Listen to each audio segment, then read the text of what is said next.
तो वापस से आप लोगों का स्वागत है स्टूडेंट्स हमारे आईएमएस एकेडमी के यूट्यूब चैनल पे। और जिसमें हमने लास्ट टाइम स्टार्ट कर दिया था अपना क्लास 11th की बायोलॉजी का पहला चैप्टर, जो कि शायद मैंने आपको बताया था कि सबसे शायद आसान से आसान चैप्टर ये होने वाला है आपके बायो के जर्नी को स्टार्ट करने के लिए। लेकिन आपको इस पहले चैप्टर से पूरी बायोलॉजी को जज करने की बिल्कुल जरूरत नहीं है, क्योंकि पूरी बायोलॉजी इससे बहुत ज्यादा एडवांस्ड है और बहुत ज्यादा टफ, ट्रिकी और बहुत ही ज्यादा लॉजिकल माइंड पे बेस्ड है। ये चैप्टर लॉजिकल नहीं है, ये चैप्टर बेसिकली थियोरेटिकल है और साथ साथ में मेमोराइजेबल भी है। आप इस आसानी से मेमोराइज कर सकते हैं, जो कि है द लिविंग वर्ड। तो इस बार हमारे इसमें क्या अलग मैं करने वाला हूं, मैं देने वाला हूं आपको रीकैप। बाय चांस आप ये वीडियो बहुत टाइम बाद देख रहे हो, पहला जो वीडियो डला था पहला पार्ट वो याद नहीं आ रहा, वो याद दिलवाने की भी गारंटी मेरी। रीकैप में दूंगा 5 से 10 मिनट के बीच का ये रिकैप रहा करेगा हमेशा ही, जिसमें मैं पिछले पार्ट को डिस्कस करा करूंगा दोबारा से और इस डिस्कशन में एक और चीज रहेगी। इससे पहले पार्ट के जो कमेंट्स में जो भी दिक्कत, परेशानी, शंका, सवाल, संदेह, क्वेश्चन, प्रश्न आप सबके रहे करेंगे, वो मैं उसके अगले वीडियो के रिकैप पोर्शन में डाला करूंगा। और अगर बाय चांस वो उस रिकैप में नहीं तो उससे अगले रिकैप में जरूर मिलेंगे आपको। और अगर वो कोई आसान सा क्वेश्चन है, तो आसान सा क्वेश्चन का तो आपको कमेंट्स में ही आंसर मिल जाएगा। तो इसी चीज से हम अपना आज की एक कार्यक्रम को चालू करेंगे। सबसे पहले हम देखने वाले हैं रीकैप। तो रीकैप मतलब कल मैंने मतलब लास्ट टाइम मैंने क्या बताया था। फर्स्ट पार्ट में मैंने बताया था कि हमको सबसे पहले इस चैप्टर का पहला की पॉइंट क्या है, डेफिनेशन। सबसे पहला की पॉइंट क्या है, definition of a living organism. और इसमें मैंने आपको बताया था, लिविंग ऑर्गेनिज्म को बताने के लिए कुछ साइंटिस्ट ने फीचर्स बताए दो टाइप के। एक होता है डिफाइनिंग एक होता है नॉन डिफाइनिंग मतलब इनसे आप नहीं बता सकते कि सामने जो आपके इंसान या कोई भी सामने जो आपकी चीज रखी है वो जीवित है या मृतक है। अच्छा, तो नॉन डिफाइनिंग में सर जी इसमें आपने शायद बताया था इसमें दो चीजें आती हैं। मैं कहा हाँ, दो बताई थी सर जी। एक आपने बताया था ग्रोथ इसके अंदर आता है, सर जी याद सा आ गया थोड़ा। और सर जी आपने इसमें बताया था कि रिप्रोडक्शन भी शायद इसी में आता है, सर जी ये भी याद आ गया। अच्छा, रिप्रोड्यूस लिख देता हूँ मैं, रिप्रोडक्शन पूरा नहीं लिख सकते, रिप्रोड्यूस और ग्रोथ। अच्छा सर जी, आपने तो इनके एग्जाम्पल भी बताए थे। सर जी रिप्रोडक्शन में आपने बताया था कि म्यूल्स होता है, वो रिप्रोड्यूस नहीं कर पाता बट वो जीवित है। अगला आपने बताया था इनफर्टाइल कपल्स होते हैं, इनफर्टाइल इनफर्टाइल कपल होते हैं। सर जी ये भी जो है रिप्रोड्यूस नहीं कर सकते लेकिन ये भी जिंदा हैं। और सर जी ग्रोथ में आपने बताया था increase in mass and increase in number, दोनों ही ग्रोथ में आता है। अच्छा सर जी, आज हम डिफाइनिंग फीचर्स की तो बात करने वाले हैं, लेकिन आपने इनका नाम तो शायद बता दिया था। सर जी आपने इनका नाम बता दिया था। एक आपने बताया था सर जी मेटाबॉलिज्म, और सर जी दूसरा आपने बताया था कॉन्शियसनेस। तो ये चीजें कल जो है मैंने डिस्कस कर दी थी। ग्रोथ को भी डिस्कस किया था, रिप्रोडक्शन को भी डिस्कस किया था। अच्छा, अब ग्रोथ एंड रिप्रोडक्शन के बीच में एक कॉमन सी चीज जिसमें बच्चे ज्यादातर टाइम कंफ्यूज कर जाते हैं, उसको मैं यहाँ बताने वाला हूँ। ये आपके लिए बहुत ही ज्यादा इंपॉर्टेंट पॉइंट है कि growth in unicellular organisms is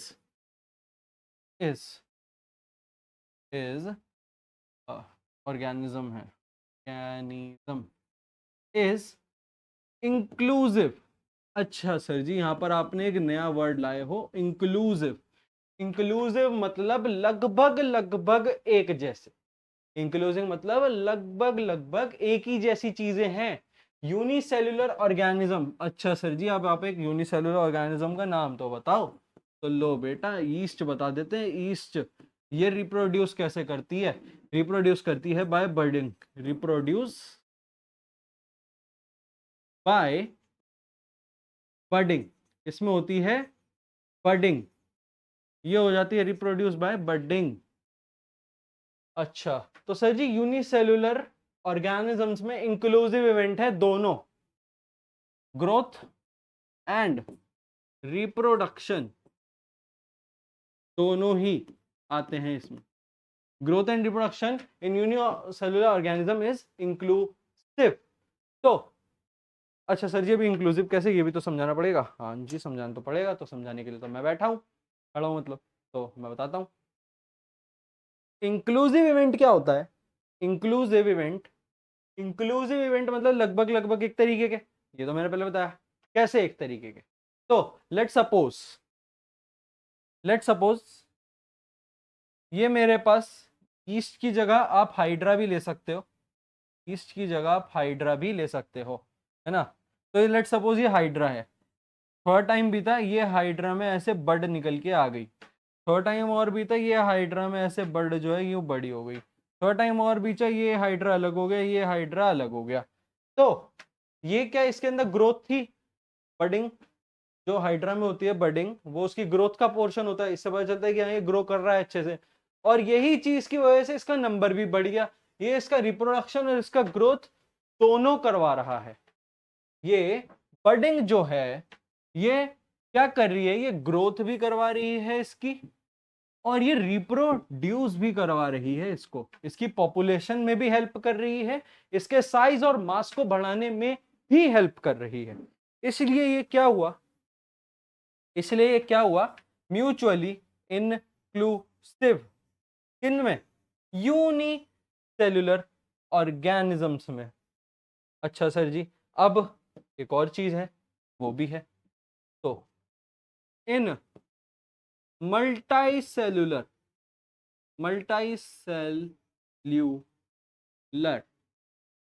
in multicellular organisms,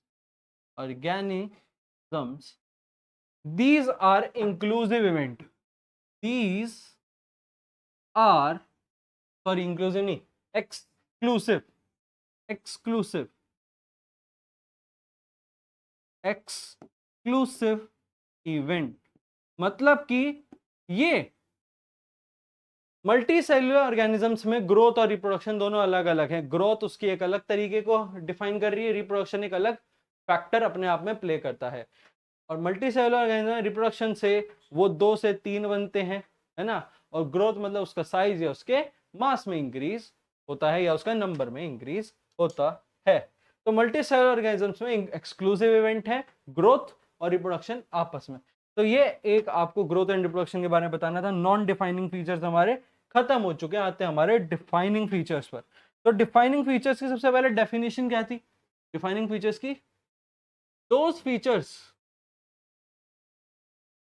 those features which are scientifically scientifically proven that that they can help they can help to to identify a living organism। Sir ji, sir ji, English आ गई। Sir ji, English आ गई। English तो समझ में आई, कुछ के आ गई, कुछ के तो नहीं आई। जिनके आ गई बहुत अच्छी बात है, जिनके नहीं आई मेरे को बतानी पड़ेगी, तो मैं बताता हूँ। तो डिफाइनिंग फीचर कुछ वो फीचर्स हैं जो साइंटिफिकली प्रूवन है। क्यों, किस चीज को प्रूव, ये साइंटिफिकली प्रूव कैसे? क्योंकि ये क्या कर रहे हैं, हेल्प कर रहे हैं आइडेंटिफाई करने में लिविंग ऑर्गेनिज्म को। सर जी बढ़िया, आगे आगे बताते हैं कौन से होते हैं। तो सबसे पहला लेकर आते हैं, क्या है? मेटाबॉलिज्म। मेटाबॉलिज्म सर जी मेटाबॉलिज्म क्या होता है? शब्द तो बहुत बार सुना है हमने, लेकिन आज तक कभी समझा नहीं, तो समझो। Certain reactions, certain reactions occurs inside a living body, occurs inside a living inside a living body to break down food, to break down food sir ji, और to provide energy, to provide energy sir, और to fight, to fight pathogens sir ji. Pathogen वही जो बीमारी कीड़े बाहर से लग जाते तुम्हारे शरीर में और तुमको बहुत सारी दिक्कतें देते हैं, जैसे कि जुकाम, बुखार, malaria, dengue, AIDS. To provide energy, to fight pathogen, to break down food, ये कुछ मेटाबॉलिक रिएक्शंस के काम होते हैं। These are called metabolic reactions, these are called metabolic reaction, इन्हें हम कहते हैं मेटाबॉलिक रिएक्शन। तो मेटाबॉलिक रिएक्शन में क्या क्या चीजें आती है? To break down food, to provide energy, to fight pathogen. ऐसी ऐसी कुछ काम होते हैं मेटाबॉलिज्म के। आपका immune system is a part of your metabolism. जो आपका क्या इम्यून सिस्टम को कैसे कहते हैं? तो आपका जो इम्यून सिस्टम है, प्रतिरोधक ऐसे कुछ बोलते हैं, हिंदी का शब्द याद नहीं आता तो छोड़ते हैं उसे, है ना। इम्यून सिस्टम की बात कर लेते हैं। तो जो आपका इम्यून सिस्टम है is basically a part of metabolism, your metabolism. आपका मेटाबॉलिज्म कैसा है वो डिफाइन करेगा कि आपका इम्यून सिस्टम कैसा है। आप कितनी जल्दी बीमार हो रहे हो तो समझो आपका मेटाबॉलिज्म वीक है, आपका इम्यून सिस्टम भी वीक है। आसपास पूरी बीमारी चल रही है कोविड की, आपको बिल्कुल कोविड नहीं हुआ, आपका मेटाबॉलिज्म स्ट्रांग है, इम्यून सिस्टम भी स्ट्रांग। अगर वो आया भी होगा आपकी बॉडी के अंदर तो इफेक्ट भी नहीं कर पाया, तो इफेक्ट भी नहीं कर पाया। अच्छा, तो बेसिकली आपको इन चीजों से तो समझ में आ ही गया होगा कि ब्रेक डाउन हो रहा है फूड का, एनर्जी प्रोवाइड हो रही है, फाइट हो रही है पैथोजन से। ये काम कोई नॉन लिविंग ऑब्जेक्ट में तो नहीं हो सकता, ये इस बस्ते में तो नहीं हो सकता, इस बस्ते में तो नहीं हो सकता, या इस स्टूल में हो सकता हो शायद। क्या इस स्टूल में मैं फूड ब्रेक डाउन करूंगा? मैं क्या कर लूंगा इसमें फूड ब्रेक डाउन करके इसके अंदर? क्या इसके अंदर अगर मैं कोई वायरस या कोई बैक्टीरिया या मलेरिया कुछ भी छोड़ दूं, कोई भी पैथोजन, तो क्या इसको कोई इफेक्ट पड़ेगा? नहीं पड़ेगा। अगर क्या इसके अंदर एनर्जी दे दूं, मैं भर भर के एनर्जी डाल दूं, कार्बोहाइड्रेट्स दे दूं, तो क्या इसमें कोई दिक्कत है? क्या भगने लग जाएगा? भगने भी नहीं लगेगा, है ना। तो ये रहेगा तो यही। तो मतलब कि मेटाबॉलिज्म तो नॉन लिविंग में हो ही नहीं सकता। जब ये तीनों काम का कोई फर्क ही नहीं है उसके ऊपर, तो उसके अंदर वो चीज होएगी क्यों? हम अपने पास वही चीज तो रखते हैं जिसकी हमें जरूरत है, जिसकी नहीं है भाग यहां से, कि नहीं है भाग यहां से। तो नॉन लिविंग, नॉन लिविंग और नॉन ऑब्जेक्ट ऑर्गेनिज्म क्या बोले? Exhibit, exhibit metabolism. मेटाबॉलिज्म मतलब उसमें मेटाबॉलिज्म होता ही नहीं है। तो क्या ये डिफाइनिंग फीचर अपने आप में नहीं कहला जा सकता? ये चीज तो सिर्फ हेल्दी इंडिविजुअल में हो सकती है, और एक चाहे हेल्दी अनहेल्दी कैसे ही हो, इंडिविजुअल में हो रही है, और वो इंडिविजुअल ये सब चीजें कर पा रहा है, चाहे कम में कर पा रहा हो चाहे ज्यादा में, पर कर वो ही पाएगा जो जिंदा है। तो क्या ये डिफाइनिंग फीचर नहीं बन जाता? ये सर जी जरूर बन जाता है। सर जी ये तो समझ में आ गया। अब तक 3 फीचर हमने देख लिए, 2 नॉन डिफाइनिंग थे, पहला था ग्रोथ, दूसरा था रिप्रोडक्शन, एक डिफाइनिंग भी देख लिया जो है मेटाबॉलिज्म। सर जी एक और रह गया, ये वाला पोर्शन खत्म करवा दो। सर जी एक और रह गया, ये वाला पोर्शन खत्म करवा दो। तो करवा देते हैं। अगला जो हमारे पास फीचर है वो है कॉन्शियसनेस। कॉन्शियसनेस की डेफिनेशन, कॉन्शियसनेस की definition, ability of a body,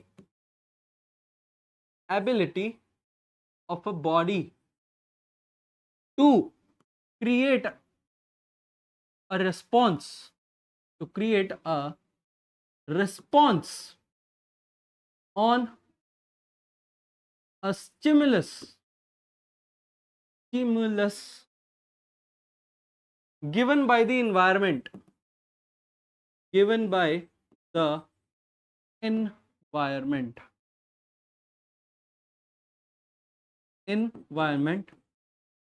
on the living body, on the organism,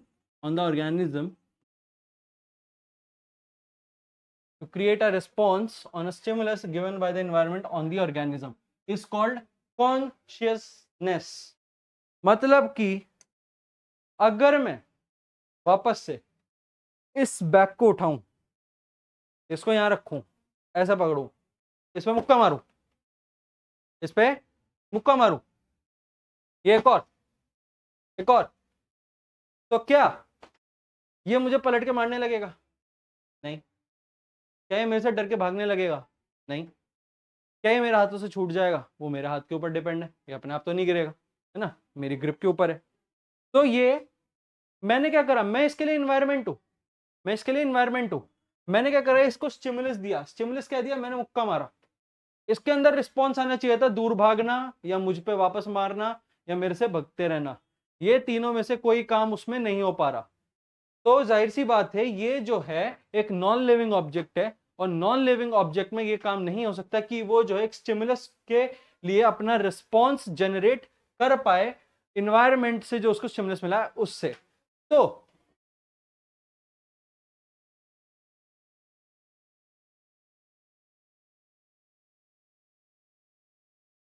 अगर ये वो चीज बिल्कुल नहीं कर पा रहा तो जाहिर सी बात है कि ये जो है एक नॉन लिविंग है।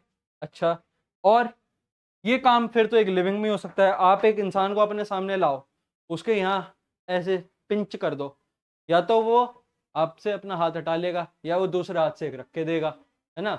तो देखो रिस्पॉन्स तो मिलेगा कोई ना कोई, या आपकी और आपके उस दोस्त की दोस्ती के ऊपर डिपेंड है कि कैसा रिस्पॉन्स मिल रहा है। या तो मुंह से कुछ बोलेगा, है ना, या तो वो हाथ से कुछ करके दिखाएगा, या वो हाथ हटा लेगा, या फिर वो दूर चला जाएगा अगर वो थोड़ा सा डरपोक टाइप का है, तो वो रिस्पॉन्स है। स्टिमुलस क्या था? आपने जो पिंच करा, आप उसके लिए क्या हो? एनवायरनमेंट। वो आपके लिए क्या है? ऑर्गेनिज्म। और वो क्या निकला?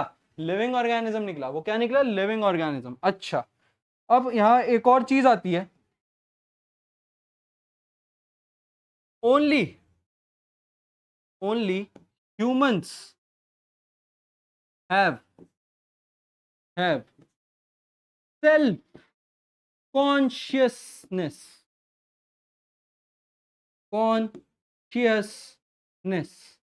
मतलब कि ये जो सेल्फ कॉन्शियसनेस है, मतलब कि अपना फायदा, अपना फायदा,